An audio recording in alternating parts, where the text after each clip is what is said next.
बिस्मिल्लाहिर्रहमानिर्रहीम। अस्सलाम वालेकुम students. Unit 11 a poem by a soldier.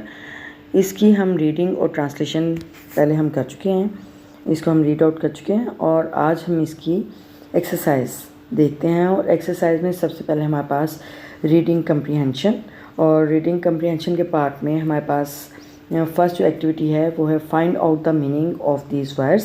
यानी हमने जो पोएम हमने रिसाइट की है उसके जो डिफ़िकल्ट वर्ड्स हैं उसके मीनिंग हमने देखने हैं। ठीक है, हमारे पास यहाँ पे फर्स्ट वर्ड जो है वो सेक्रेड। सेक्रेड मीन होली, मुकद्दस, पाक।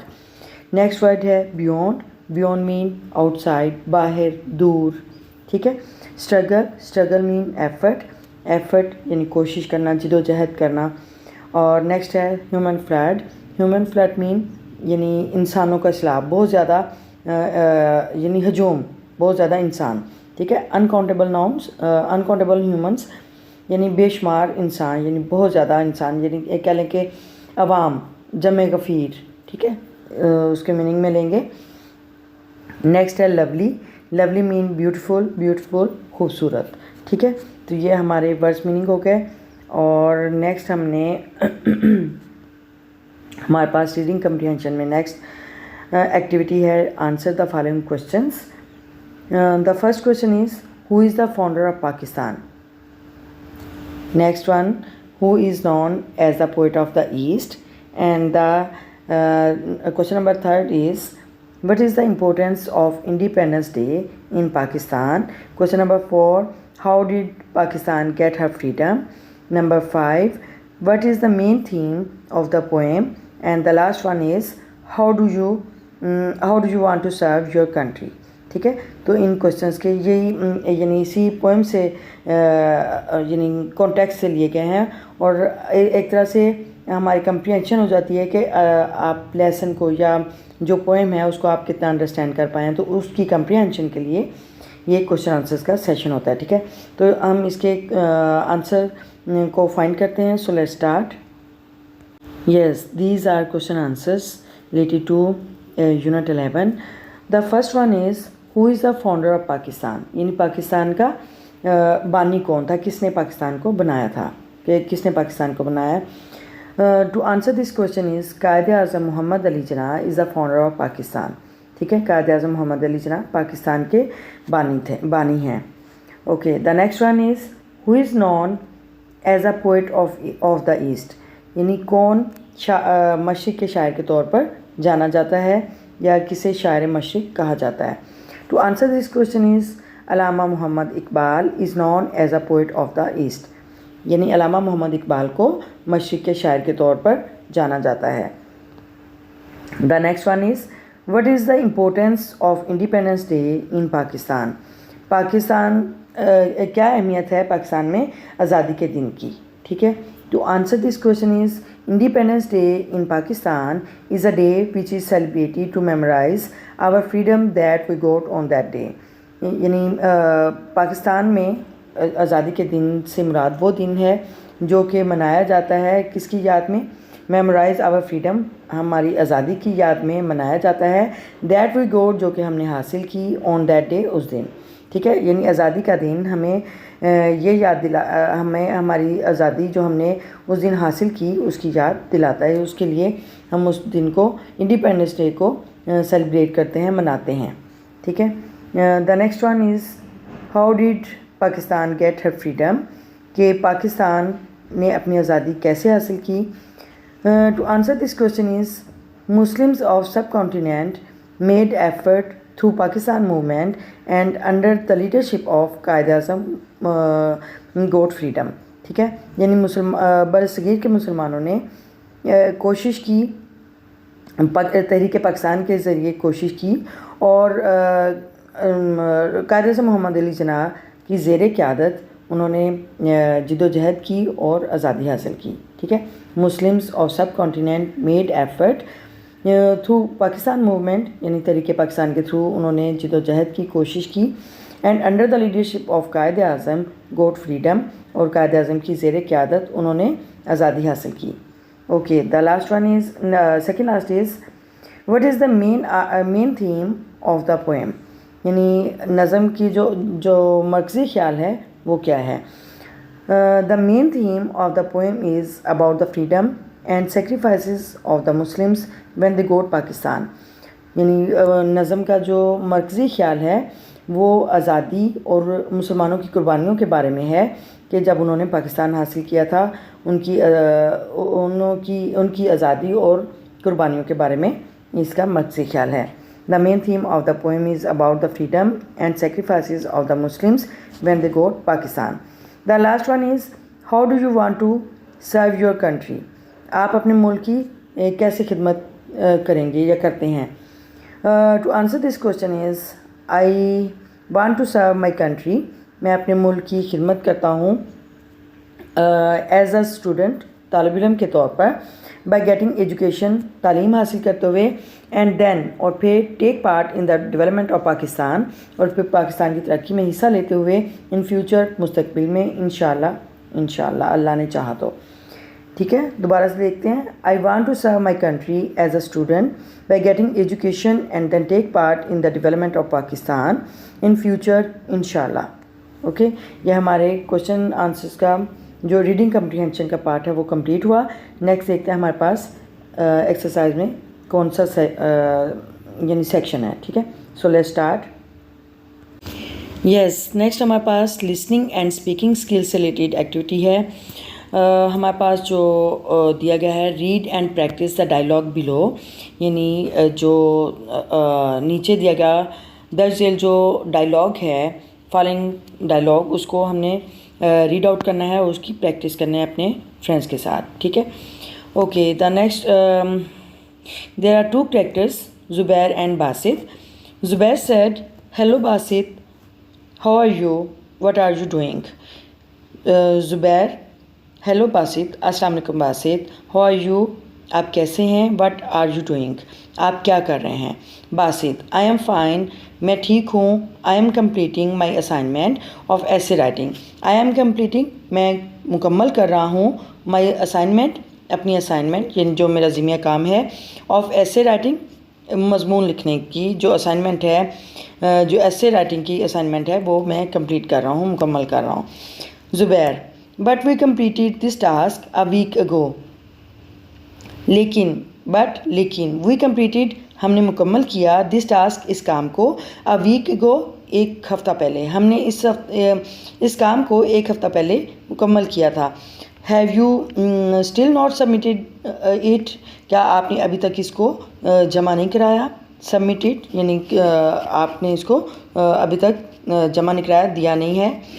बासित, नो, नहीं, I have not submitted it, मैंने इसे जमा नहीं कराया, बिकॉज, क्योंकि, I could not complete it, मैं इसे मुकम्मल नहीं कर सका था।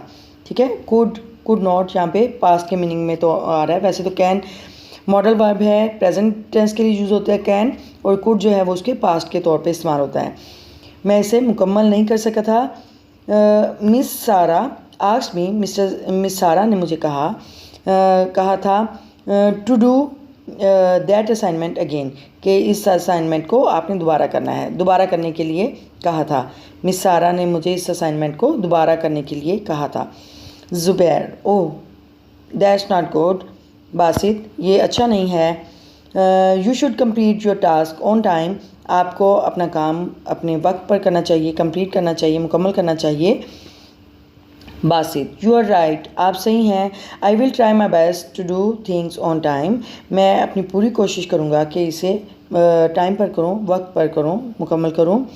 ज़ुबैर, ओके, ठीक है। कंप्लीट योर वर्क, अपना काम मुकम्मल करें। Basit, thank you. ये हमारा डायलॉग है और इसको प्रैक्टिस करना है अपने फ्रेंड्स के साथ। ठीक है, और नेक्स्ट हमारे पास इसी से रिलेटेड जो एक्टिविटी है, make 3 groups of 5 students each and ask them to exchange their ideas and opinions on how can we be a patriot, यानी कैसे कोई एक मुहिब वतन हो सकता है, और द इम्पोर्टेंस ऑफ टाइम, या फिर वक्त की अहमियत के बारे में। यानी इन 2 टॉपिक्स दिए गए हैं और इन टॉपिक्स पर आप अपने जो कह लें कि थिंकिंग्स हैं वो शेयर करेंगे अपने फ्रेंड्स के साथ। सो let's start doing this topic. Yes, here is the dialogue one, which is the topic we shared with our friends. How can one be a patriot? कि कैसे एक पैट्रियट मुहिब वतन हो सकता है. पैट्रियट के बारे में डिस्कशन करनी है. और here two characters, Hira and Sara. Hira said, Assalamu alaikum, Sara. Our teacher asked us to think about what it really means to be a patriot. What do you think? Okay, Hira said, Assalamu alaikum, Sara. हमारी teacher ने, हमारी उस्तानी ने asked us, हमें कहा था, to think about, सोचने पर, यानी गौर फ़िक्र करने पर, what it really means, इसका क्या हकीकतन क्या मायने होगा to be a patriot, के मुहिब वतन होने से क्या मुराद है. What do you think? आप क्या सोचते हैं, आपका क्या ख्याल है. Sorry. Sarah replied, वालेकुम अस्सलाम. Good question, Hira. वालेकुम अस्सलाम, बहुत अच्छा सवाल है, हीरा. I think being a patriot means, मेरा ख्याल है मुहिब वतन होते हुए इसका मतलब है, इससे मुराद है loving your country, अपने मुल्क से मोहब्बत करना, but more than just saying it, लेकिन कहने से ज़्यादा, more than just saying it, यानी सिर्फ कहने से कहीं ज़्यादा. It's about showing it through actions. ठीक है, यानी कहने से कहीं ज़्यादा ये अपने अमाल से, अपने एक्शन से इजहार करना है. Okay, the next one, Hira said, like joining the army, जैसे कि आर्मी को ज्वाइन करना. सारा, दैट्स वन वे, ये एक तरह से हो सकता है, श्योर, यकीनन, but not everyone has to be a soldier to be a patriotic. लेकिन बट नॉट एवरी वन, हर कोई नहीं, has to be a soldier, कि हर कोई फ़ौजी नहीं होता है, हर कोई सिपाही नहीं होता है, टू बी अ पैट्रियोटिक, कि वो मुहिब वतन हो. कि ज़रूरी नहीं कि हर यानी सिपाही हो के ही मुहिब वतन हुआ जा सकता है. You can be a patriot, आप मुहिब वतन हो सकते हैं, वतन से मोहब्बत कर सकते हैं, बाय बीइंग ऑनेस्ट, ईमानदार रहते हुए, हेल्पिंग योर कम्युनिटी, अपने मुआशरे की मदद करते हुए, अपने लोगों की मदद करते हुए, और even just following the rules, या महज आप रूल्स की पैरवी करते हुए, या कवानीन को फॉलो करते हुए, कवानीन पर अमल करते हुए, एंड रिस्पेक्ट अदर्स, और दूसरों की इज़्ज़त करते हुए. ठीक है, यानी आप ईमानदार रहते हुए, अपने लोगों की मदद करते हुए, अपने कवानीन की पैरवी करते हुए, और दूसरों की इज़्ज़त करते हुए भी आप एक मुहिब वतन हो सकते हैं. Okay, the Hira said, I never thought, मैंने कभी नहीं सोचा, ऑफ इट, इसके बारे में, दैट वे, इस तरह, मैंने इस तरह इसके बारे में कभी नहीं सोचा. सो इवन स्टडिंग हार्ड, हत्ता कि अपनी बहुत ज़्यादा पढ़ाई के दौरान, and trying to make the country better in the future counts, कि अपनी पढ़ाई में मसरूफ़ होते हुए और अपने मुल्क के लिए, मुस्तकबिल के लिए अपने मुल्क को बेहतर बनाने के बारे में इस तरह हम कोशिश कर सकते हैं. यानी एज अ स्टूडेंट हम इसको यानी पैट्रियोट किस तरह हुआ जा सकता है, यानी हम स्टूडेंट रहते हुए अपनी पढ़ाई में अपनी पढ़ाई में से मसरूफ़ होकर, और अपने मुस्तकबिल के लिए अपने मुल्क की बेहतरी के लिए हम इसके लिए कोशिश कर सकते हैं. ओके, सारा, एग्जैक्टली, बिल्कुल सही. बीइंग अ पैट्रियोट, मुहिब वतन होते हुए, वतन से मोहब्बत करते हुए, is about doing your part, ये है कि आप अपने हिस्से का काम करें, बिग और स्मॉल, छोटा या बड़ा, to make your country proud, अपने मुल्क को दूसरा इज़्ज़त दिलाएं. ठीक है, अपने मुल्क के लिए एक फ़ख्र का बाइस बने. ठीक है, यानी आप अपने हिस्से का काम करें, बेशक वो छोटा हो या बड़ा, आप अपने मुल्क के लिए इज़्ज़त का बाइस बने, फ़ख्र का बाइस बने. Okay, Hira said, I guess, मुझे अंदाज़ा है, दैट मीन्स, इसका मतलब है, we should start by being a good citizen first, कि हमें सबसे पहले एक अच्छा शहरी बनने से शुरू करना है. ठीक है, कि हमें सबसे पहले एक अच्छा शहरी बनना है, और अच्छा शहरी बनते हुए इसका आगाज़ करना है. सो सारा रिप्लाइड, एब्सोल्युटली, मुकम्मल तौर पर, बिल्कुल ठीक, definitely, that's the first step ये पहला कदम है टूवर्ड्स ट्रू पेट्रियोटिज़म कि एक जो सही मानों में मुहिब वतन या हुब्बुल वतनी का जो जज्बा है उसकी तरफ ये पहला कदम है।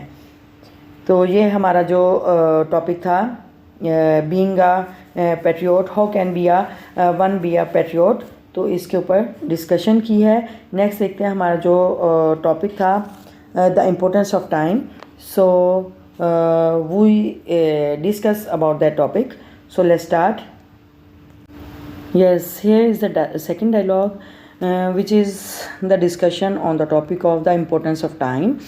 And here are two characters, Aisha and Zainab. Aisha said, Assalamu alaikum Zainab, why do you always carry a planner with you? Assalamu alaikum Zainab, why do you always carry a planner? आप हमेशा अपने साथ एक planner क्यों लेके चलते हो, यानी शेड्यूल क्यों लेके चलते हो विद यू अपने साथ?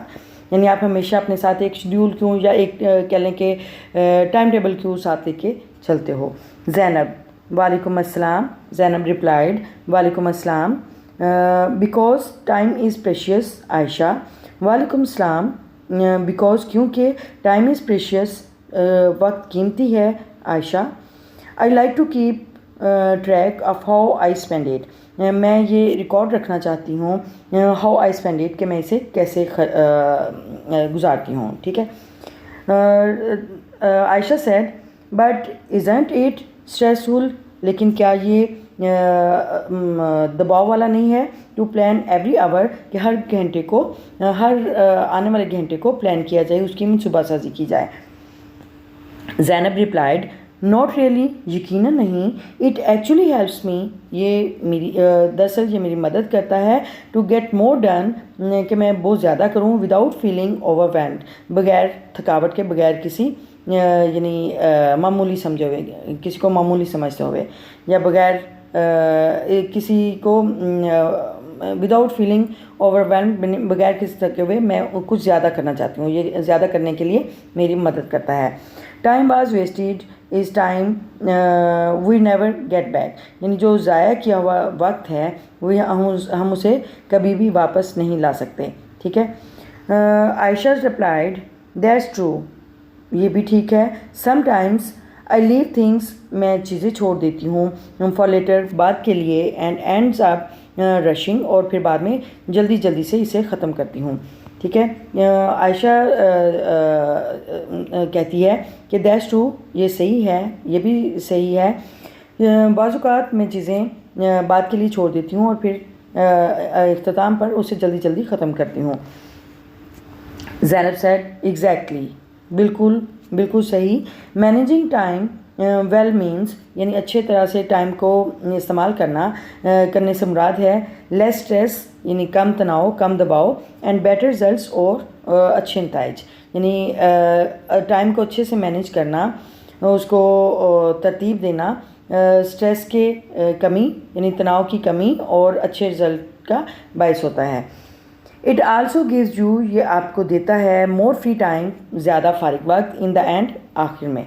ठीक है। और ये इख्तिताम पर आपको ज़्यादा फ्री टाइम भी देता है, यानी इससे आप जब आप टाइम की प्लानिंग कर लेते हैं, वक्त की प्लानिंग कर लेते हैं, तो इससे एंड पे आपके लिए ज़्यादा टाइम फ्री बचता है।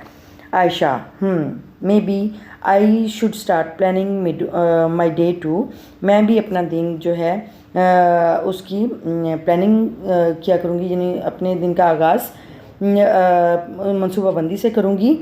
Zainab said, definitely, even small changes, definitely, बिल्कुल सही, इवन स्मॉल चेंजेस, हत्ता कि छोटी छोटी तब्दीलियाँ, can make a big differences, वो बड़ी तब्दीलियाँ ला सकती हैं। ठीक है। यानी कि छोटी छोटी तब्दीलियाँ एक बड़े चेंजेस ला सकती हैं, यानी बड़ी कामयाबी बन सकती है। टाइम इज़ वन थिंग, वक्त एक चीज़ है। We should never take for granted, हमें इसे मामूली नहीं लेना चाहिए, हमें इसे मामूली नहीं समझना चाहिए। ठीक है। तो ये जो है हमारे जो डायलॉग हैं लिसनिंग एंड स्पीकिंग स्किल से रिलेटेड जो हमारी एक्टिविटी है वो हमारी कंप्लीट हुई। Next we see the other part of the exercise. So let's start. यस हमारे पास नेक्स्ट एक्सरसाइज में वोकैबरी का पार्ट है और वोकैबरी में यूज़ ऑफ थिसॉरस यानी जो लुगत का इस्तेमाल है उसके बारे में बताया गया है। We can improve our vocabulary by using thesaurus. हम थिसॉरस यानी लुगत का इस्तेमाल करते हुए हम अपनी वोकैबरी को ज़ख़ीरा अल्फाज को बेहतर बना सकते हैं। A thesaurus is a dictionary. Thesaurus एक डिक्शनरी है और वर्ड्स अल्फाज की एक डिक्शनरी है विद सेम मीनिंग। उसके जो कह लें कि मुतरादिफ अल्फाज हैं सिनोनिम्स यानी उसको हम मायनी अल्फाज या कह सकते हैं कि मुतरादिफ के तौर पे ले सकते हैं जिसको आमतौर पर सिनोनिम भी बोला जाता है। आर अपोजिट मीनिंग्स या उसके उल्ट जो मायनी है जिसको हम एंटोनिम भी बोलते हैं यानी मुतज़ाद जो उसके मीनिंग हैं उसके बारे में हमें बताती है। ठीक है, थिसॉरस जो है वो हमें एंटोनिम और सिनोनिम के बारे में बताता है। A dictionary provides the definition of a words. Dictionary जो है वो हमें अल्फाज की डेफिनेशन यानी उसकी जो तारीफ़ है जो भी हम वर्ड फाइंड करते हैं उसकी डेफिनेशंस के बारे में हमें बताता है। जबकि while a thesaurus does not provide just definition. जबकि थिसॉरस जो है वो सिर्फ हमें उस वर्ड की डेफिनेशन नहीं देता है बल्कि वो हमें सिनोनिम और एंटोनिम के बारे में भी बताता है। ठीक है, थिसॉरस और डिक्शनरी में मेन डिफरेंस यही है कि थिसॉरस जो है वो हमें सिनोनिम और एंटोनिम के बारे में भी बताता है और जो डिक्शनरी है वो सिर्फ वर्ड की डेफिनेशन हमें बताती है। ठीक है, तो यहाँ पे हमने थिसॉरस के बारे में देखना है। Look at the given use of thesaurus यानी थिसॉरस के इस्तेमाल करने का तरीका देखिए। वर्ड्स, हमारे पास वर्ड जो है वो टेक्नोलॉजी एक नाउन है यानी एक कह लें कि इसम है, नाउन है, नेम है टेक्नोलॉजी। और इसमें नंबर 1 पे ये फर्स्ट में उन्होंने उसकी प्रोनाउंसिएशन दी गई है टेक्नोलॉजी। ठीक है,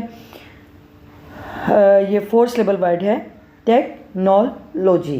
ठीक है, अच्छा यहाँ पे सबसे पहले ये अनकाउंटेबल है और काउंटेबल है। किस तरह से, यानी साइंटिफिक नॉलेज काउंटेबल नाउन है और अनकाउंटेबल नाउन है। ठीक है, अच्छा scientific knowledge used in practical ways in industry यानी इंडस्ट्री में सनत में किसी भी साइंसी इल्म को इस्तेमाल करते हुए उसको अमली तौर पर उसको प्रैक्टिस करना, उसकी कह रहे हैं अमली तौर पर मशक करना। ठीक है, फॉर एग्जांपल मिसाल के तौर पर इन डिज़ाइनिंग न्यू मशीन्स, नई मशीनों को डिज़ाइन करते हुए। ठीक है, यानी जो हमारे पास नॉलेज है वो एक साइंस है और जब हम उसको प्रैक्टिकल वे में करेंगे तो वो हमारे पास टेक्नोलॉजी होगा। ठीक है, नंबर 2 पे देखिए अनकाउंटेबल यानी नाकाबिल शुमार। मशीनरी आर इक्विपमेंट यानी मशीनरी या साजो सामान आलात डिज़ाइंड यूजिंग टेक्नोलॉजी यानी टेक्नोलॉजी को यूज़ करते हुए आलात को या मशीनरी को डिज़ाइन करना। और इसका जो प्लूरल है टेक्नोलॉजी का प्लूरल है वो टेक्नोलॉजीज़। ठीक है, वो ये इसका प्लूरल है और इसका सिनोनिम क्या है टेक्निक्स, इंजीनियरिंग, टेक्निक। ठीक है, यानी इसके सिनोनिम वर्ड हमारे पास टेक्नोलॉजी है और इसका सिनोनिम है टेक्निक्स, इंजीनियरिंग और टेक्निक। ठीक है, ये इसके सिनोनिम है यानी हम मायनी अल्फाज हैं, मुतरादिफ हैं। ओके, हमारे पास जो एक्टिविटी है find 2 synonyms of the following words from a thesaurus and right in your notebook. Okay, हमारे पास वर्ड्स हैं permanent, tension, success, study, pride. Okay, we see the synonyms, at least 2 synonyms, and so let's start. Yes, हमारे पास जो activity है इसमें first word is permanent. Permanent mean मुस्तकिल, हमेशा। Synonym as continuing, lasting, indefinite. Continuing यानी मुसलसल, lasting हमेशा, इंडेफिनेट कतई तौर पर यानी हमेशा। ठीक है, मुस्तकिल। और then the next word is tension. Tension mean तनाव, स्ट्रेस, टॉटनेस। ठीक है, ये इसके सिनोनिम के तौर पे यूज़ होते हैं। ठीक है, stress, tautness. The next one is success. Success mean कामयाबी। The synonym are prosperity, comfort, luxury, ठीक है। प्रॉस्पेरिटी खुशहाली कामयाबी के मीनिंग में आती है। कंफर्ट आराम, लग्जरी आसाइश, ठीक है। प्रॉस्पेरिटी, कंफर्ट, लग्जरी, ये सारे इसके सिनोनिम के तौर पे यूज़ होते हैं सक्सेस के, ठीक है। The next one is study. Study mean मुताला करना, पढ़ाई करना। तो इसके जो सिनोनिम हैं वो लर्निंग, एजुकेशन, ठीक है। कोई भी चीज़, नई चीज़ सीखना, एजुकेशन तालीम हासिल करना। तो ये स्टडी के जो सिनोनिम हैं वो लर्निंग और एजुकेशन है। Okay, the last one is pride. Pride mean गुरूर, फ़ख्र। तो इसका सिनोनिम है डिग्निटी, ऑनर एंड प्लेयर, ठीक है। डिग्निटी भी अज़मत के मीनिंग में आता है। ऑनर इज़्ज़त, प्लेयर खुशी, कामयाबी, फ़ख्र, ठीक है। तो ये इसके सिनोनिम के तौर पे यूज़ होते हैं। डिग्निटी, ऑनर, प्लेयर, ये इसके प्राइड के सिनोनिम हैं, ठीक है।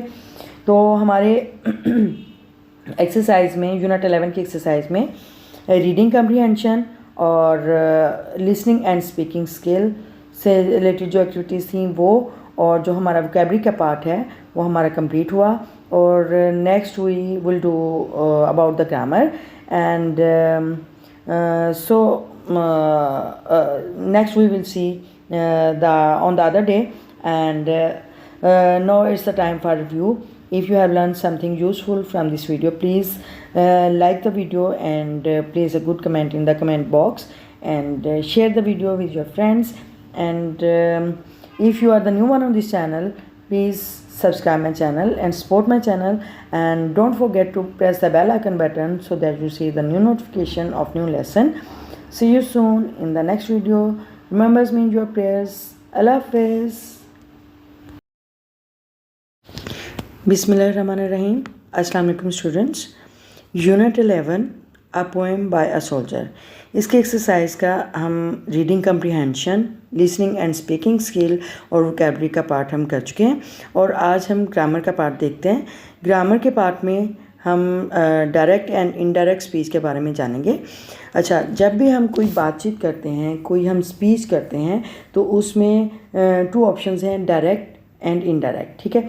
जब भी हम किसी के बारे में कोई बात बताते हैं तो उसको हम अगर हम उसकी वैसे ही बात बताते हैं जैसे कि उसने बात की है, यानी उसकी बात वैसे ही उसके अल्फाज में हम बात करें तो उसको डायरेक्ट स्पीच बोलेंगे। अगर हम दूसरा उसकी बात को अपने अल्फाज में बयान करें तो वो इनडायरेक्ट स्पीच होगी, ठीक है।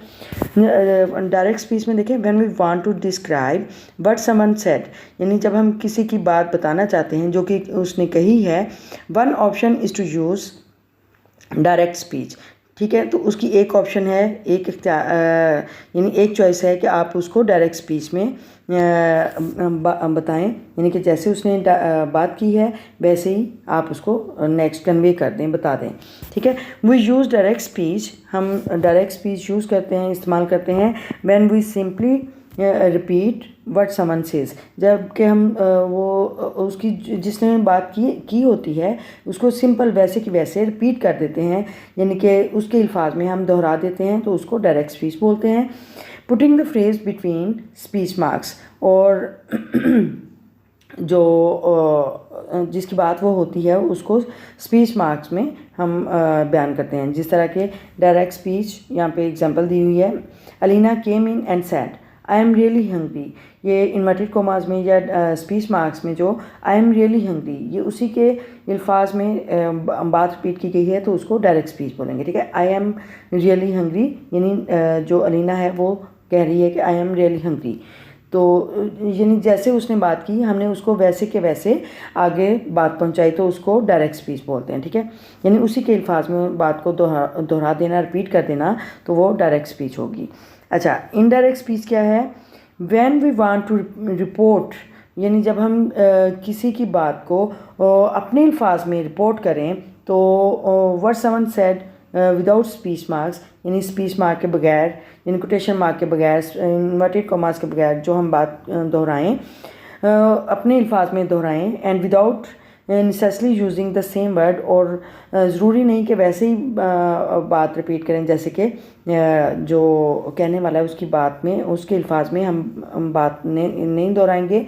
We can use indirect speech हम इनडायरेक्ट स्पीच यूज़ करेंगे, यानी बिलवास्ता, यानी हम अपनी तरफ से बात को दोहराएंगे, रिपोर्ट करेंगे।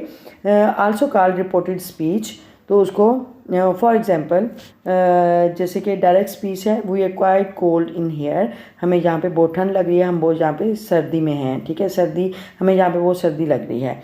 तो इनडायरेक्ट स्पीच होगी दे say that they are cold, ठीक है, कि वो कहते हैं कि उन्हें सर्दी लग रही है। यानी डायरेक्ट स्पीच में उन्हीं की बात उन्हीं के अल्फाज में दोहराना है, और इनडायरेक्ट स्पीच में उनकी बात को हमने रिपोर्ट करना है, अपने अल्फाज में दोहराना है, ठीक है, तो उसको हम इनडायरेक्ट स्पीच बोलते हैं। ओके मज़ीद एक्सप्लेनेशन के लिए यहाँ पे एग्जांपल दी गई हैं। Read the following examples of direct speech. They say we have good classmates, ठीक है, दे से ये इन्वर्टेड कॉमास में वी है गुड क्लासमेट्स, ये डायरेक्ट स्पीच है, ठीक है, यानी जैसे उन्होंने कहा वैसे उनकी बात को रिपीट कर दिया गया है, तो ये डायरेक्ट स्पीच होगी, ठीक है। यानी जो भी इन्वर्टेड कॉमास में जो भी कह लें कि स्पीच मार्क में फ्रेज होगी, सेंटेंस होगा, उसको डायरेक्ट स्पीच बोलते हैं, ठीक है। Anam said they are enjoying the picnic, Anam ने कहा कि वो पिकनिक इंजॉय कर रहे हैं, ठीक है, उन्हीं के अल्फाज में बात दोहराई गई है, तो ये डायरेक्ट स्पीच है। Ali said I will teach you direct and indirect speech, Ali ने कहा कि मैं तुम्हें डायरेक्ट एंड इनडायरेक्ट स्पीच के बारे में बताऊंगा, सिखाऊंगा, ठीक है, तो ये जो है डायरेक्ट स्पीच है। डायरेक्ट स्पीच हमेशा कोटेशन मार्क में या स्पीच मार्क में होता है, और उसको डायरेक्ट स्पीच बोलते हैं, यानी जो जिसकी किसी की बात, कही हुई बात को वैसे के वैसे रिपीट कर देना, वो डायरेक्ट स्पीच है, ठीक है। नेक्स्ट देखते हैं। ओके यहाँ पे डायरेक्ट के लिए, डायरेक्ट स्पीच के लिए क्या रूल्स हैं उसको देखते हैं।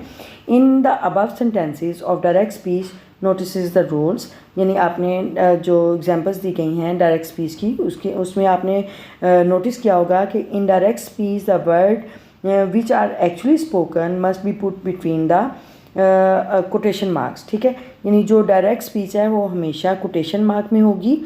और second the first word is the quotation mark begin with the capital letter, ठीक है, यानी कोटेशन मार्क में जो फर्स्ट वर्ड है वो कैपिटल उसमें कैपिटल लेटर से स्टार्ट होगा, ठीक है, वो हमेशा कैपिटल लेटर से स्टार्ट होगा।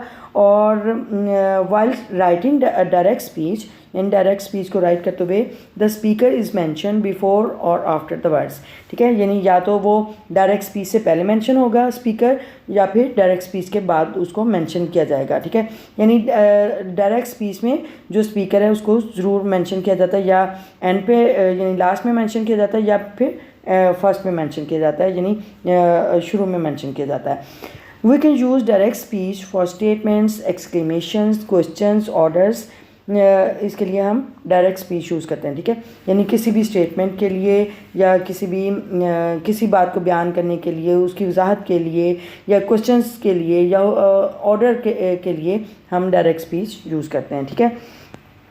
अच्छा, इनडायरेक्ट स्पीच क्या है? Read the given examples of indirect speech, यानी सबसे पहले आप इनडायरेक्ट स्पीच देखिए, यानी ये इनडायरेक्ट स्पीच की एग्जाम्पल्स हैं। First one is they said that they had good classmates.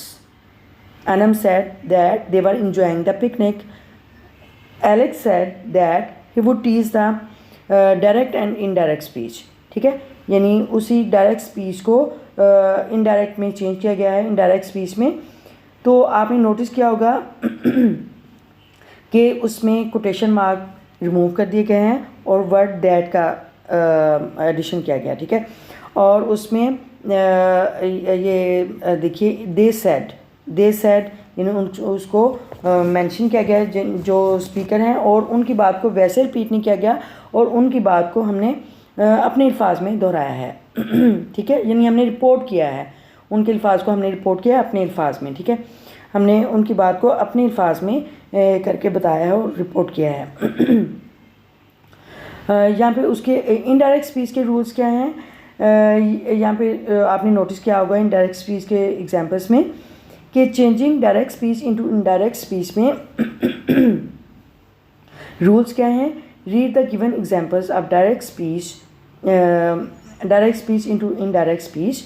We first one is we remove the comma and the quotation marks in indirect speech. ठीक है, यानी डायरेक्ट स्पीच का जो इनडायरेक्ट स्पीच में जो हम डायरेक्ट स्पीच का coma है उसको रिमूव करेंगे, और जो कोटेशन मार्क है, जो डायरेक्ट स्पीच का कोटेशन मार्क, उसको रिमूव करेंगे। ठीक है, इनडायरेक्ट स्पीच में कोटेशन मार्क और कोमा को रिमूव कर दिया जाता है। और next we use the word that between the reporting verb and reported speech. ठीक है, यानी रिपोर्टेड वर्ब क्या होगा, जैसे they said, Anam said, Alex said. ठीक है, ये रिपोर्टेड वर्ब है। और रिपोर्टेड स्पीच क्या है, यानी जो कोटेशन मार्क के अंदर जो हमने डायरेक्ट स्पीच में स्पीच को हमने इनडायरेक्ट में चेंज किया है, वो रिपोर्टेड स्पीच है। ठीक है, तो हम दैट का वर्ड चूज़ करते हैं रिपोर्टिंग वर्ब और रिपोर्टेड स्पीच में। ठीक है, और the third one is if the reporting verb is in the past tense we change the tense in the reported speech. ठीक है, यानी रिपोर्टिंग वर्ब जो है अगर वो पास्ट टेंस में है, यानी for example they said, Alina said, यानी सेड क्या है, पास्ट टेंस है। अगर रिपोर्टिंग वर्ब पास्ट टेंस में है तो हम रिपोर्टेड स्पीच भी उसको टेंस के लिहाज से उसका टेंस जो है वो चेंज करेंगे। ठीक है, यानी रिपोर्टेड स्पीच का भी टेंस चेंज हो जाएगा। However, ताहम when we are reporting something that is true and will not change over time, बाज़ जब हम यानी जब हम रिपोर्ट कर रहे होते हैं किसी चीज़ को जो कि एक हकीकत है या फैक्ट है, ट्रूथ है, यूनिवर्सल ट्रूथ है, तो उसको हम चेंज नहीं करेंगे। ठीक है, यानी वो वक्त के साथ या टाइम के साथ वो चेंज नहीं होता। We do not change the tense, तो उसमें हम जो टेंस है वो चेंज नहीं करेंगे। फॉर एग्जांपल सूरज हमेशा मशरिक़ से निकलता है, the sun rises in the east always. ठीक है, तो ये एक यूनिवर्सल ट्रूथ है, इसमें कोई चेंज नहीं हो सकता, तो इसलिए उसका भी टेंस जो है वो चेंज नहीं होगा। ठीक है, यानी यूनिवर्सल ट्रूथ में या फैक्ट्स जो हैं उसमें टेंसेस की चेंजिंग नहीं होगी।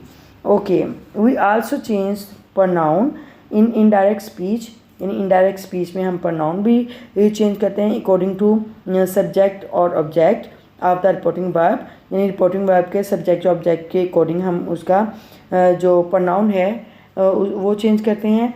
We change I and we into he, she and they, यानी आई और वी जो है वो ही, शी, दे में चेंज हो जाएंगे इनडायरेक्ट स्पीच में। And we use you for he, she and they, यानी ही, शी, दे के लिए हम यू यूज़ करेंगे। और ही, शी, इट जो है वो रिमेन द सेम, यानी वो रिपोर्टिंग वर्ब और रिपोर्टेड स्पीच में ही, शी, इट जो है, यानी थर्ड पर्सन प्रोनाउन जो हैं वो सेम रहेंगे। ठीक है, अच्छा, इसमें read the given chart of tense changing of direct speech while writing it in indirect speech। ठीक है, यानी डायरेक्ट स्पीच का जो टेंसेस का चार्ट है वो इनडायरेक्ट में चेंज करते हुए टेंसेस में क्या चेंजेस होंगी वो देखते हैं। यानी अगर पास्ट प्रेजेंट टेंस में वो सेंटेंस है, for example he goes to school. ठीक है, प्रेजेंट सिंपल टेंस है, ही गोज़ टू स्कूल, वो स्कूल जाता है, तो उसको जब चेंज करेंगे इनडायरेक्ट में, यानी चेंजेस तभी होंगी जब रिपोर्टिंग वर्ब जो है वो पास्ट टेंस में हो। ठीक है, तो जब हम उसको प्रेजेंट सिंपल टेंस को हम पास्ट सिंपल टेंस में चेंज कर देंगे। ठीक है, he goes to school change हो जाएगा ही वेंट टू स्कूल। ठीक है, यानी वो स्कूल गया।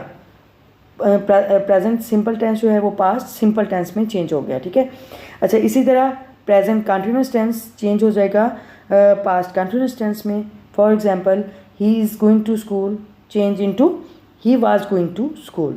ठीक है, इसी तरह present perfect tense change into past perfect tense. ठीक है, for example he has gone to school, present perfect tense है, तो इसको हम जब इनडायरेक्ट में चेंज करेंगे तो ये हो जाएगा he had gone to school. ठीक है, पास्ट परफेक्ट टेंस में चेंज हो जाएगा। इसी तरह प्रेजेंट परफेक्ट कंटिन्यूअस टेंस, यानी he has been going to school since morning, यानी वो सुबह से स्कूल जा रहा है, तो इसको चेंज करेंगे पास्ट परफेक्ट कंटिन्यूअस टेंस में, इनडायरेक्ट बनाते हुए इसको पास्ट परफेक्ट कंटिन्यूअस टेंस में चेंज करेंगे। जिस तरह he had been going to school since morning. ठीक है, यानी प्रेजेंट परफेक्ट कंटिन्यूअस टेंस से पास्ट परफेक्ट कंटिन्यूअस टेंस में चेंज हो जाएगा। अच्छा, इसी तरह पास्ट टेंस है। पास्ट टेंस में देखिए यानी पास्ट सिंपल टेंस जो है, जिस तरह ही वेंट टू स्कूल, तो वो चेंज हो जाएगा पास्ट सिंपल टेंस, यानी इसमें कोई चेंजेस नहीं होंगी। पास्ट सिंपल टेंस जो है वो पास्ट सिंपल टेंस में ही रहेगा, इसमें कोई चेंजेस नहीं होंगी इनडायरेक्ट में चेंज करते हुए। और इसी तरह अगर डायरेक्ट स्पीच है पास्ट कंटिन्यूअस टेंस, तो वो इनडायरेक्ट में चेंज करते हुए पास्ट परफेक्ट कंटिन्यूअस टेंस में हो जाएगा। जैसे पास्ट कंटिन्यूअस टेंस है, for example he was going to school, ठीक है, यानी पास्ट कंटिन्यूअस टेंस है, he was going to school, यानी वो स्कूल जा रहा था, तो ये चेंज हो जाएगा पास्ट परफेक्ट कंटिन्यूअस टेंस में, ठीक है। He had been going to school since morning, यानी वो सुबह से स्कूल जा रहा था, ठीक है। और इसी तरह अगर direct speech past perfect tense में है, तो वो भी उसमें कोई चेंज नहीं आएगा, यानी पास्ट परफेक्ट टेंस भी यानी पास्ट परफेक्ट टेंस ही रहेगा, ठीक है, कोई चेंजेस नहीं आएंगी इनडायरेक्ट में। इसी तरह पास्ट परफेक्ट कंटिन्यूअस टेंस जो है वो भी रिमेन अनचेंज, वो भी सेम एज इट इज़ रहेगा, ठीक है। नेक्स्ट हम फ्यूचर का देखते हैं। यस, फ्यूचर टेंस में देखिए अगर direct speech future indefinite tense में है, तो for example he will go to the school, वो स्कूल जाएगा, ठीक है, तो इसका क्या होगा, विल जो है वो वुड में चेंज हो जाएगा इनडायरेक्ट बनाते हुए, ठीक है। तो ही फ्यूचर इंडेफिनिट टेंस है, तो वो चेंज हो जाएगा वुड में, he would go to the school, ठीक है। इसी तरह future continuous tense, for example he will be going to the school, ठीक है, तो ये विल बी जो है वो वुड बी में चेंज हो जाएगा, he would be going to the school, okay. The next one is future perfect tense, for example he will have gone to the school, तो यहाँ पे जो फ्यूचर परफेक्ट टेंस में विल हैव है उसको वुड हैव में change करेंगे indirect में चेंज करते हुए, ठीक है, he would have gone to the school, ठीक है। इसी तरह future perfect continuous tense will have, for example he will have been going to the school since morning, तो ये विल हैव बीन जो है वो वुड हैव बीन में चेंज हो जाएगा, he would have been going to school since morning, ठीक है, यानी ये जो विल या शैल जो है वो वुड में चेंज हो जाएंगे, would be, would have been, ठीक है, बेशक वो शैल है या विल है वो वुड में चेंज होंगे, would be, would have been, ठीक है, तो ये चेंजेस होंगी डायरेक्ट से इनडायरेक्ट में चेंज करते हुए। ओके, ये हमारा डायरेक्ट एंड इनडायरेक्ट एक स्पीच का एक तरह से इंट्रोडक्शन था, और नेक्स्ट हम इसकी नेक्स्ट लेसन में इसकी मज़ीद जो है वो इसकी एग्जांपल्स देखेंगे। अब हमारे एक्सरसाइज में पंक्चुएशन का पार्ट है, जो कि हमने पैराग्राफ को पंक्चुएट करना है। Write the paragraph below in your notebook with correct capitalisation and punctuation, यानी कैपिटलाइजेशन पंक्चुएशन मार्क्स जो हैं उनका हम यूज़ करेंगे। First one is how can population create problem for us, ठीक है, हाउ यानी एक तरह से क्वेश्चन वर्ड है, तो इसका फर्स्ट लेटर ज़रा जो सेंटेंस का फर्स्ट लेटर है जो कैपिटलाइज राइट करते हैं, कैपिटल लेटर से स्टार्ट करते हैं, तो एज जो है हाउ का एज कैपिटल राइट करेंगे। How can population create problem for us, question mark लगाएंगे, डेफिनेटली ये एक क्वेश्चन है तो क्वेश्चन मार्क एंड पे आएगा, ठीक है। और ये क्वेश्चन के बाद ज़रा वो नेक्स्ट स्टेटमेंट स्टार्ट हो रही है, यानी नेक्स्ट जो सेंटेंस है वो स्टार्ट हो रहा है, तो उसका फर्स्ट लेटर जो है वो कैपिटल होगा, और वैसे भी जो नेम है नाउन है ये एक कह लें कि प्रॉपर नाउन है, तो उसका फर्स्ट लेटर ऑलवेज कैपिटल होता है, ठीक है। दानिश का D capital, Danish asked in confusion यानी दानिश ने परेशानी में पूछा, ठीक है। तो यहाँ पे हमारा सेंटेंस कंप्लीट हुआ, तो यहाँ पे फुल स्टॉप आएगा, ठीक है। अच्छा, नेक्स्ट सेंटेंस स्टार्ट हो रहा है, तो फर्स्ट लेटर कैपिटल होगा। हिज ग्रैंडफादर, हिज का एज कैपिटल राइट किया, his grandfather smiled and said that population is not creating problems but that over population has become a dilemma, ठीक है, यानी हमारा सेंटेंस कंप्लीट हुआ। उसके दादाजान मुस्कुराए और कहा that population is not creating problem, कि आबादी मसाइल पैदा नहीं कर रही है, बट लेकिन that over population has become a dilemma, यानी आबादी में इजाफा या ज़्यादा आबादी एक मसला बन गई है। ठीक है, नेक्स्ट सेंटेंस यहाँ पे फुल स्टॉप लगाया और नेक्स्ट सेंटेंस जब स्टार्ट होगा तो उसका फर्स्ट लेटर कैपिटल राइट करेंगे। ओवर पॉपुलेशन का ओ कैपिटल राइट करेंगे। Over population means a situation, over population का मतलब है एक ऐसी सूरत हाल इन विच जिसमें the world has so large population, जिसमें कि दुनिया बहुत ज़्यादा आबादी का सामना करती है, that people suffer as a result, जिसके नतीजे में लोगों को ज़्यादा आबादी का सामना करना पड़ता है, आबादी में इजाफे का सामना करना पड़ता है। हमारा सेंटेंस कंप्लीट हुआ, हमने फुल स्टॉप लगाया और नेक्स्ट सेंटेंस स्टार्ट करेंगे तो फर्स्ट लेटर कैपिटल होगा। अकॉर्डिंग का A capital. According to an estimate, एक अंदाजे के मुताबिक, यानी हम पॉज लेंगे, कॉमा लगाएंगे। वी एड 227,000 मोर पीपल, यानी 2,27,000 ज़्यादा लोग टू द प्लैनेट, सियारे में एवरी डे इजाफा हो रहा है, हर दिन इजाफा हो रहा है। वी एड हम इजाफा करते हैं 2,27,000 लोग मज़ीद लोगों का हर दिन। ठीक है, हर दिन हम इस सियारे पर 2,27,000 लोगों का इजाफा करते हैं। तो हमारा सेंटेंस कंप्लीट हुआ, फुल स्टॉप लगाया और नेक्स्ट हमारा जो सेंटेंस स्टार्ट हो रहा है उसका फर्स्ट लेटर कैपिटल राइट करेंगे। दा का first letter T capital write करेंगे। द ग्रोथ ऑफ पॉपुलेशन, आबादी में इजाफा, डिमांड्स मुतालबा करता है, फॉर मोर वाटर लैंड, यानी मज़ीद पानी, ज़मीन, ट्रीज़ दरख्त, फॉसिल फ्यूल्स हयातियाती ईंधन, एंड अदर रिसोर्सेज और दूसरे वसाइल ऑन अर्थ ज़मीन पर। ठीक है, यानी आबादी में इजाफा मुतालबा करता है कि ज़्यादा पानी, ज़मीन, दरख्त, हयातियाती ईंधन और दूसरे ज़मीन पर दूसरे वसाइल का मुतालबा करता है। ठीक है, अर्थ जो है वो एक प्रॉपर नाउन है तो उसका जो फर्स्ट लेटर है वो कैपिटल राइट करेंगे, अर्थ का ई कैपिटल राइट करेंगे। ठीक है, अच्छा नेक्स्ट सेंटेंस फुल स्टॉप लगाने के बाद फर्स्ट सेंटेंस जो है वो कैपिटल राइट करेंगे क्योंकि न्यू सेंटेंस है। अनसस्टेनेबल पॉपुलेशन, यानी गैर मुस्तकिल, यानी मुश्किल आबादी में इजाफा, पॉपुलेशन ग्रोथ, मुश्किल आबादी में इजाफा, बिकम्स द रीज़न, वजह बन जाती है, behind food and water shortage, ग़िज़ा और पानी की कमी या किल्लत के पीछे इसकी वजह बन जाती है। यानी ग़िज़ा, खुराक और पानी की किल्लत के पीछे ज़्यादा आबादी जो है, मुश्किल आबादी में इजाफा, वो इसकी वजह बनता है, खुराक और पानी की किल्लत की वजह बनता है। ओके, द नेक्स्ट सेंटेंसेस, यानी फुल स्टॉप लगाने के बाद क्लाइमेट का फर्स्ट जो लेटर है वो कैपिटल राइट करेंगे। Climate change and intergenerational poverty. ठीक है, क्लाइमेट चेंज और क्लाइमेट चेंज यानी मौसमियाती तब्दीली और इंटरजनरेशनल पॉवर्टी और नस्ल दर नस्ल गुर्बत। ठीक है, यहाँ पे फुल स्टॉप नहीं आएगा, यहाँ पे कॉमा लगाएंगे। Food and water shortage, comma लगेगा, यानी अभी हमारी बात जारी है, यानी खुराक और पानी की किल्लत और क्लाइमेट चेंज मौसमियाती तब्दीली और नस्ल दर नस्ल गुर्बत की वजह के पीछे मुश्किल आबादी का इजाफा है।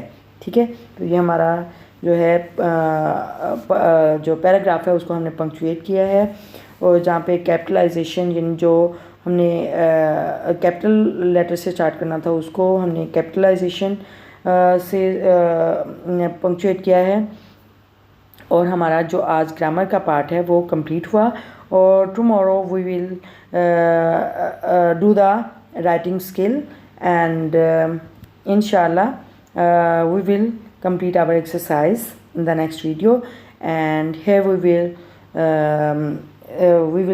do the review, and if you learn something useful from this video, please like the video and place a good comment in the comment box and share the video with your friends, siblings, and if you are the new one on this channel, please subscribe my channel and don't forget to press the bell icon button so that you receive the new notification of new lesson.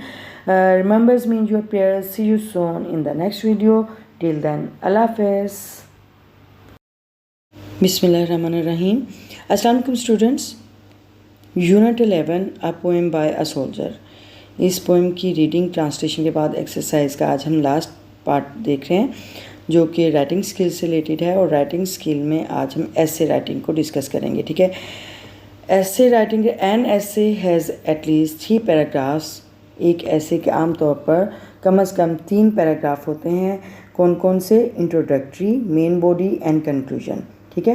यानी तारफ़ी paragraph और फिर main body यानी मरकज़ी, जो कह लें कि मरकज़ी जो पैराग्राफ होता है वो, और कंक्लूजन और जो जिस कह लें कि नतीजे के तौर पर जो हम उससे नतीजा निकालते हैं वो पैराग्राफ होता है, ठीक है।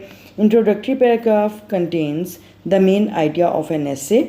जो इंट्रोडक्टरी पैराग्राफ है उसमें ऐसे के जो मेन आइडिया होता है, जो उसका बुनियादी कह लें कि मरकज़ी ख्याल होता है, वो उसको डिस्कस किया जाता है। एक तरह से उसका जिस तरह एक पैराग्राफ में टॉपिक सेंटेंस होता है और बाकी का जो पैराग्राफ सेंटेंसेस होते हैं वो उसके सपोर्टिंग डिटेल्स होते हैं। तो जो टॉपिक सेंटेंस होता है वो उस पैराग्राफ को एक तरह से वो सारा उसको डिस्क्राइब कर रहा होता है, ठीक है। इसी तरह ये इंट्रोडक्टरी पैराग्राफ जो है वो ऐसे के बारे में एक तारुफ दे रहा होता है, उसके बारे में सारा एक कह लें कि दूसरा एक थीम, वो मेन आइडिया उसको बता रहा होता है, एक्सप्लेन कर रहा होता है, ठीक है।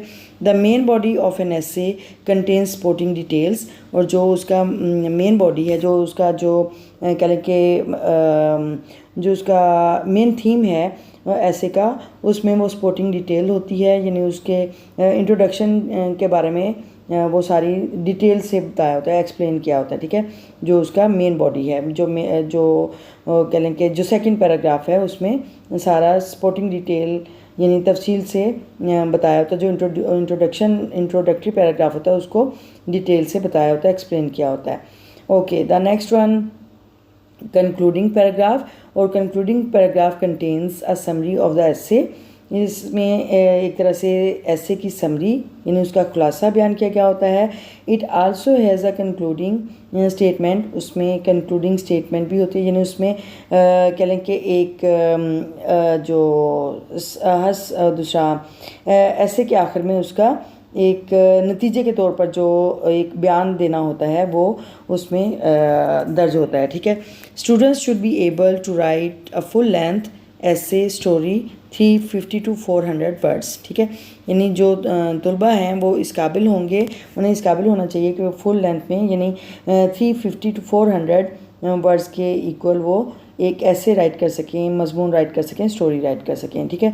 तो ये ऐसे राइटिंग में 3 बुनियादी चीज़ें हैं, यानी इंट्रोडक्टरी पैराग्राफ, मेन बॉडी और कंक्लूडिंग पैराग्राफ। और ये इन तीनों में आपको पता चल गया कि इंट्रोडक्टरी पैराग्राफ में आपने इंट्रोडक्शन देना है, मेन बॉडी में उसकी डिटेल बतानी है, इंट्रोडक्शन की डिटेल देनी है, और फिर कंक्लूडिंग पैराग्राफ यानी जो आपने सारा जो आपने एक्सप्लेन किया है उसको एक तरह से समराइज़ करना है, ठीक है। तो ये ऐसे राइटिंग के बारे में दूसरा नेक्स्ट हम उसको देखते हैं। एक एग्जांपल के तौर पे एक स्पेसिमेन दिया गया है, उसको वॉच आउट करते हैं। Okay, so let's start. Yes, ये हमारे पास एक एक्टिविटी है, read the essay below and understand the different parts of an essay. यानी एक जो ऐसे हमारे पास है उसको हमने उसके डिफरेंट पार्ट्स को उसकी कंप्रीहेंशन के लिए हमारे पास एक स्पेसिमेन है जिसको हम रीड आउट करते हैं। और सबसे पहले ये जो ऐसे उसका इंट्रोडक्टरी पैराग्राफ है, यानी उसका तारफ़ी पैराग्राफ, उसमें एक तरह से इंट्रोडक्शन दिया होता है कि ये ऐसे किस चीज़ के बारे में है, ठीक है। तो इसमें introductory paragraph tells us Rashid Minhas Shaheed was a pilot in the Pakistan Air Force. Rashid Minhas Pakistan Air Force में एक पायलट थे। He was the only PAF officer to receive the highest bravery award of Pakistan. He was the only PAF officer, वो वाहिद Pakistan Air Force के officer थे, to receive the highest bravery award, जिन्होंने बहादुरी का आला तरीन एजाज़ पाकिस्तान का आला तरीन एजाज़ हासिल किया, निशान हैदर, जो कि निशान हैदर था। ही वाज द यंगेस्ट पर्सन, आप सबसे कम उम्र शख्स थे, कम उम्र 3 शख्स थे। And the shortest serving officer, और कम तर हाजिर सर्विस ऑफिसर थे, टू रिसीव दिस अवार्ड, जिन्होंने ये अवार्ड वसूल किया। ठीक है, यानी ये अवार्ड वसूल करने वाले कम तरीन हाज़र सर्विस ऑफिसर थे और सबसे यंग यानी बहुत कह लें कि कम उम्र तरीन ऑफिसर थे। ठीक है, तो ये एक तरह से इंट्रोडक्शन हो गया, यानी ये ऐसे जो है वो राशिद मिन्हाज के बारे में है और उनकी अचीवमेंट्स के बारे में और जो उन्होंने कारनामा सर अंजाम दिया उसके बारे में है। ये एक तरह से इंट्रोडक्शन हो गया। ठीक है, अब इसके बारे में जो मेन बॉडी है उसकी वो इंट्रोडक्टरी पैराग्राफ को डिटेल से उसकी एक्सप्लेनेशन देंगे। ठीक है, अच्छा, मेन बॉडी में पैराग्राफ में क्या बताया जा रहा है? He was born on February 17, 1951 in Karachi. He was born, वो पैदा हुए थे ऑन February 17, 17 फरवरी को 1951 1951 में इन कराची में। ठीक है, आप कराची में 17 फरवरी 1951 में पैदा हुए। ही स्पेंट हिज अर्ली चाइल्डहुड, आपने अपना बचपन इब्तदाई बचपन गुजारा। ठीक है, इन लाहौर में। लेटर, बाद में। His family shifted to Rawalpindi, बाद में आपका ख़ानदान रावलपिंडी शिफ्ट हो गया, यानी रावलपिंडी मुंतकिल हो गए। He received his early education from ST Mary's Cambridge school Rawalpindi, आपने अपनी इब्तदाई तालीम ST Mary's Cambridge school Rawalpindi में हासिल की। Later his family shifted to Karachi, बाद में आपका ख़ानदान कराची मुंतकिल हो गया, कराची शिफ्ट हो गए। He had a keen interest, आपको गहरी दिलचस्पी थी इन एविएशन हिस्ट्री, हवाबाजी की तारीख़ में, एंड टेक्नोलॉजी में। ठीक है, यानी आपको टेक्नोलॉजी और हवाबाजी की तारीख़ में गहरी दिलचस्पी थी। And like to collect different models, और आप इकट्ठा करना पसंद करते थे डिफरेंट मॉडल्स, मुख्तलिफ model of aircrafts and jets, यानी एयरक्राफ्ट्स यानी त्यारों के, एंड जेट्स हवाई जहाज़ यानी हवाई जहाज़ और त्यारों के मुख्तलिफ मॉडल, मुख्तलिफ नमूने इकट्ठा करने के शौकीन थे, या वो इकट्ठा करना पसंद करते थे। ही स्टडीड मिलिट्री हिस्ट्री, आपने फ़ौज की तारीख़ के बारे में पढ़ा, एंड एविएशन हिस्ट्री और हवाबाजी की तारीख़ के बारे में पढ़ा फ्राम कराची यूनिवर्सिटी से। एट द एज ऑफ 17 साल की उम्र में ही join the Pakistan Air Force academy, आपने पाकिस्तान एयरफोर्स अकेडमी में शमूलियत इख्तियार की इन रिसालपुर में, रिसालपुर जगह का नाम है, रिसालपुर में PF अकेडमी को ज्वाइन किया एज अ फ्लाइंग कैडेट के तौर पर। ठीक है, ही ग्रेजुएटेड फ्राम द अकेडमी, आपने अकेडमी से ग्रेजुएशन हासिल की, यानी अकेडमी से डिग्री ली, एंड पास हुए as a general duty pilot in 1971, और 1971 में जनरल ड्यूटी पायलट के तौर पर आप पास आउट हुए। ही वाज पोस्टेड, आपको तैनात किया गया to PAF base Masroor base पर, पाकिस्तान एयरफोर्स मसरूर बेस पर तैनात किया गया एज अ फाइटर पायलट के तौर पर। ठीक है, आपको फाइटर पायलट के तौर पर PAF बेस मसरूर पर तैनात किया गया। ही सक्सेसफुली, आप कामयाबी से कंप्लीटेड हिज ट्रेनिंग, आपने कामयाबी से अपनी तरबियत मुकम्मल की इन अगस्त 1971, अगस्त 1971 में, ऑन अगस्त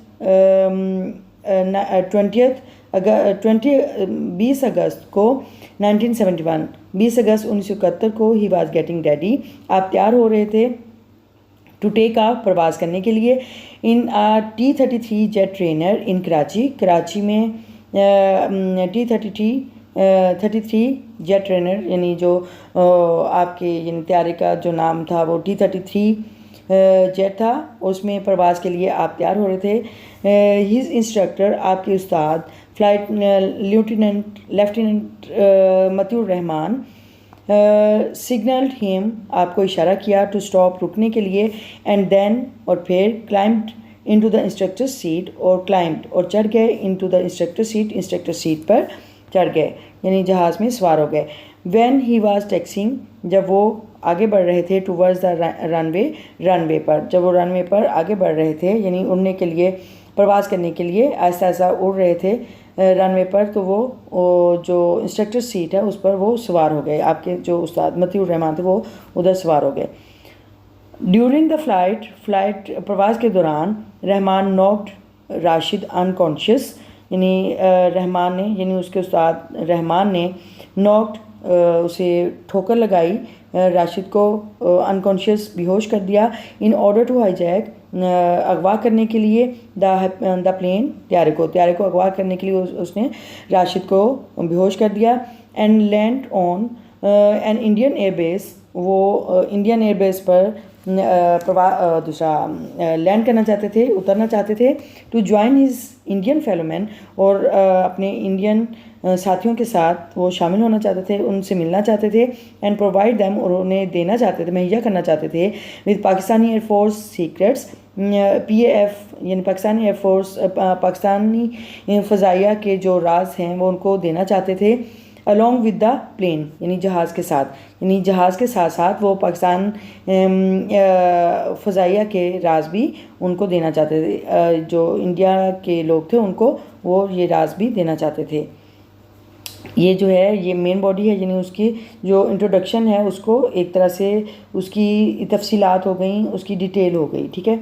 तो अब ये कंक्लूडिंग पैराग्राफ है जिसमें ऐसे को एक तरह से कंक्लूड किया जाएगा, उसका यानी उसका इख्तिताम किया जाएगा, एक तरह से उसकी समरी बयान की जाएगी, ठीक है।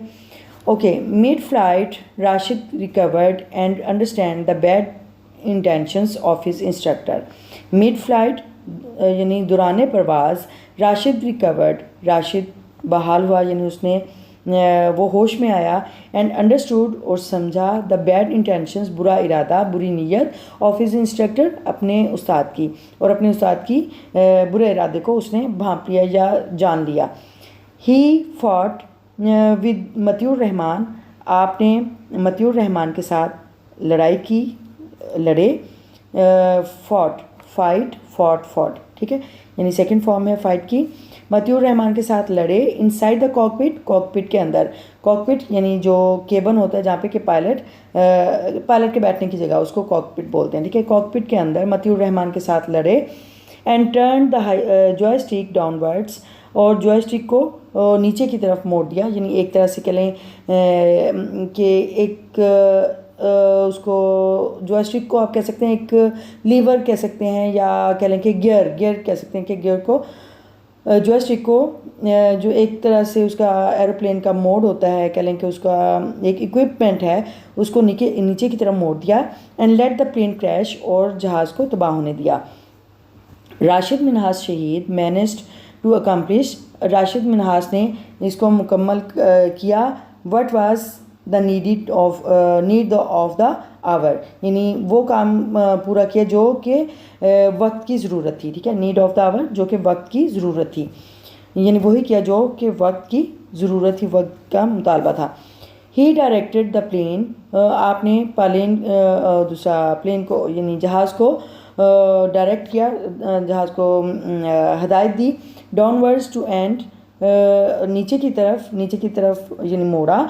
To end both his and his status instructors lives through an air crash. अच्छा, टू एंड ख़ात्मे के लिए, बोथ दोनों की, his and his stator instructors lives, यानी अपनी और अपने गद्दार, इंस्ट्रक्टर्स लाइव्स यानी उस्ताद की, अपने और अपने गद्दार उस्ताद की ज़िंदगियों को ख़त्म किया।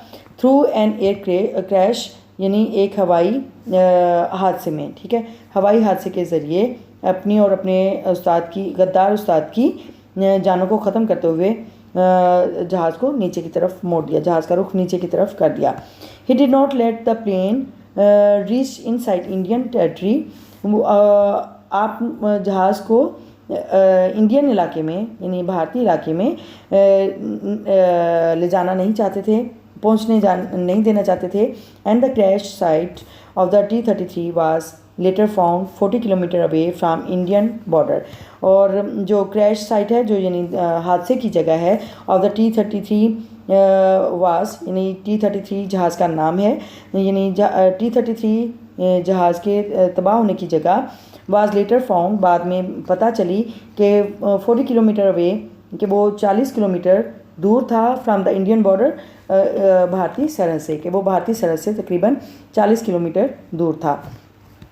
ही वाज अवार्डेड, आपको नवाजा गया, विद निशान हैदर से, for his great valour and courage, आपकी बहादुरी और शुजात के यानी शानदार बहादुरी और शुजात के लिए आपको निशान हैदर से नवाजा गया। ठीक है, तो ये इसका कह लें कि कंक्लूडिंग पैराग्राफ हो गया। ये आपके लिए एक स्पेसिमन था, ये आपके लिए कह लें कि एक एग्जाम्पल के तौर पे था कि एक ऐसे में 3 पैराग्राफ्स होते हैं, एक इंट्रोडक्टरी, एक मेन बॉडी और एक कंक्लूडिंग पैराग्राफ। ठीक है, तो इंट्रोडक्टरी पैराग्राफ में इंट्रोडक्शन और मेन बॉडी में उसका इंट्रोडक्शन का एक तरह से स्पोर्टिंग डिटेल दी होती है और कंक्लूडिंग पैराग्राफ में the whole summary the whole essay. ठीक है, इन जो कंप्लीट ऐसे होता है उसकी एक तरह से समरी बयान की गई होती है। और ओके, हमारे पास एक्टिविटी है राइट एन ऐसे on the topic of my father is my hero. ठीक है, यानी मेरे वालिद साहब मेरे हीरो हैं, मेरे आइडियल हैं। तो उसके इस उन्वान पे आपने एक पैराग्राफ ऐसे राइट करना है। तो इसके लिए हम ऐसे राइट करते हैं। So let's start. Yes, this is the essay my father is my hero. मेरे वालिद साहब मेरे हीरो हैं, मेरे आइडियल हैं। ओके, हियर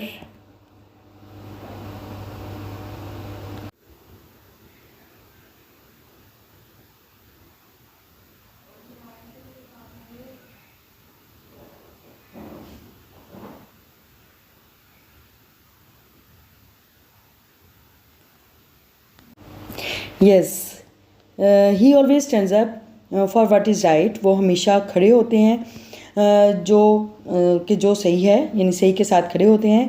नो मैटर, कोई मसला नहीं, हाउ डिफ़िकल्ट द सिचुएशन में बी, कि चाहे जितनी ही मुश्किल सूरत हाल क्यों ना हो, वो हमेशा जो सही होता है उसके साथ खड़े होते हैं।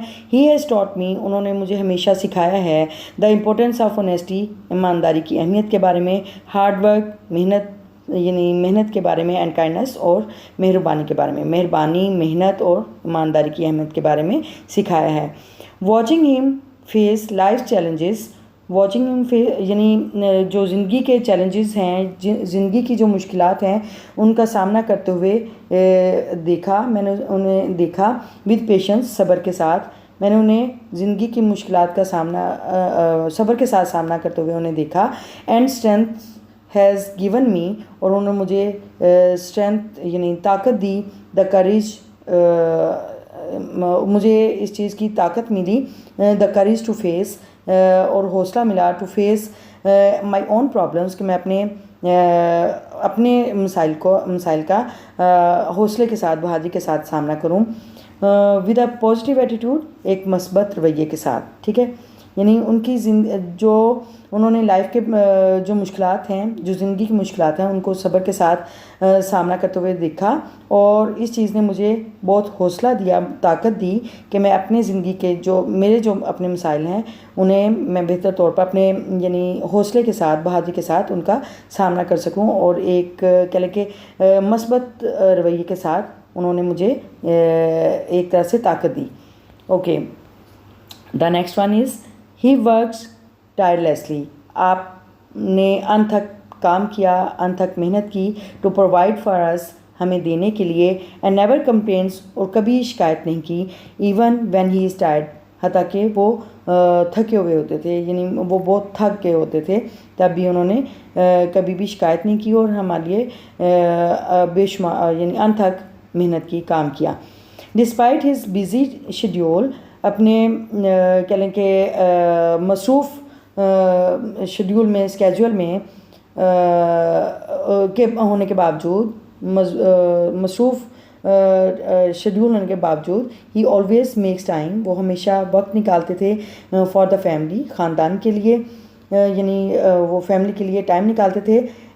वेदर इट्स हेल्पिंग मी, खा वो मेरी मदद करते, विद माई होमवर्क, मेरे होमवर्क में, मेरे घर के काम में, और simply sitting down to talk about my day, या फिर मेरे साथ बैठते, मेरे साथ बात करते।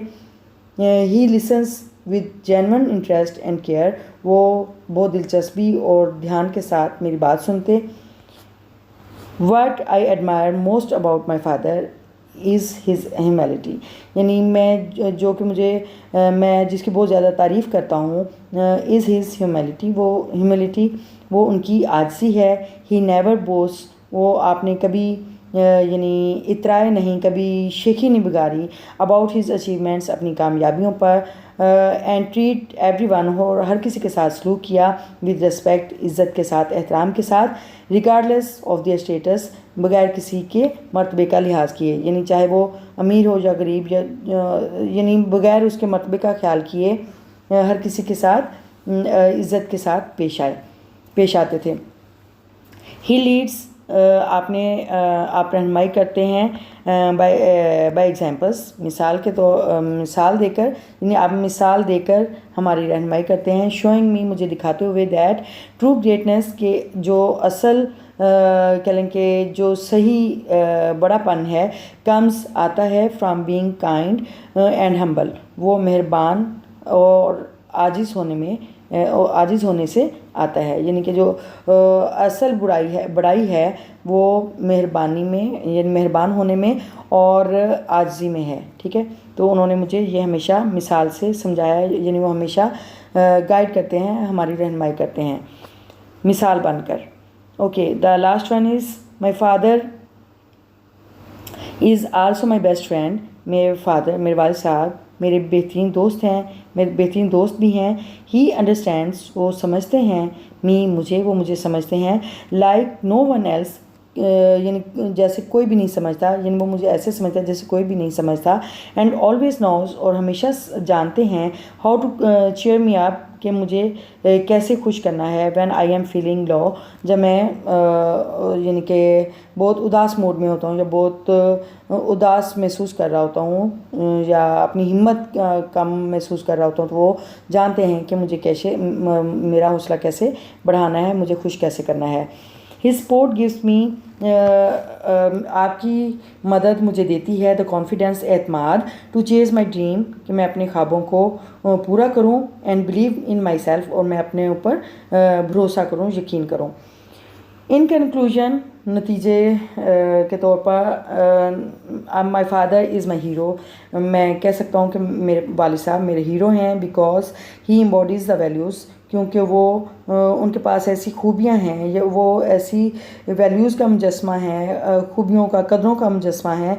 आई ट्राई टू फॉलो, मैं कोशिश करता हूँ उनकी पैरवी करना, इन माई ओन लाइफ, मैं अपनी ज़िंदगी में उनकी पैरवी करने की कोशिश करता हूँ, उनको फॉलो करने की कोशिश करता हूँ।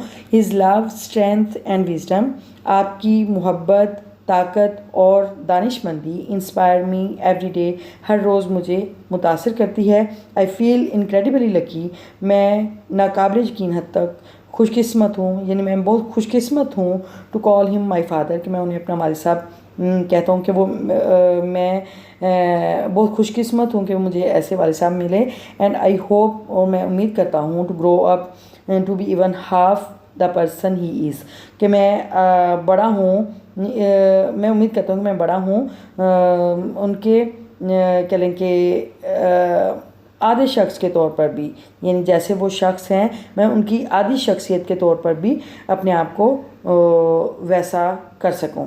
ठीक है, और मैं उम्मीद करता हूँ कि मैं अपने आप को उनके जैसा आधा भी उनके जैसा बन सकूं।